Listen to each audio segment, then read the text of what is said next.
પ્રકારની કોમ્પિટિટિવ એક્ઝામમાં આ પ્રકારના પ્રશ્નો પૂછાતા હોય છે કે 2 ની 10 ઘાતના અડધા કેટલા થાય। તો સરળતાથી મિત્રો આ પ્રકારના દાખલાઓના જવાબ મેળવવા માટે આપણે આ ટ્રીકનો ઉપયોગ કરીશું। તો 2 ની 10 ઘાતના અડધા, તો 2 ની 10 ઘાતના અડધા મિત્રો તો રેગ્યુલર આપણે ગણવો હોય તો 2 ની 10 ઘાત એટલે કે 2 ગુણ્યા 2 ગુણ્યા 2 કેટલી વખત આવશે મિત્રો?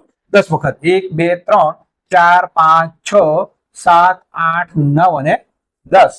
1 2 3 4 5 6 7 8 9 અને 10 વખત। એના અડધા એટલે મિત્રો 2 વડે ભાગી નાખીશું, 2 2 કેન્સલ થઈ જશે। તો 2 ની કેટલી ઘાત આવે છે મિત્રો? 9 ઘાત આવે છે। તો આ રીતે ગણી શકાય। મિત્રો આને સરળતાથી અને ટ્રીકથી ગણવું હોય તો મિત્રો જ્યારે પણ અડધા કહ્યું હોય ત્યારે એક ઘાત એમાંથી બાદ કરીશું, એટલે 2 ની 10 ઘાત છે એમાંથી એક બાદ કરીશું એટલે 2 ની 9 ઘાત। તો શોર્ટમાં આપણે આ રીતે ગણી શકીએ છીએ।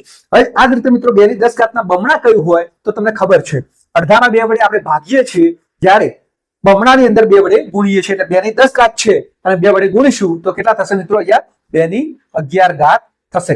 એટલે કે જ્યારે બમણા કહ્યું હોય તો જે ઘાત આપેલી હોય એમાં એક ઘાત ઉમેરવાની છે એટલે 2 ની કેટલી ઘાત થશે?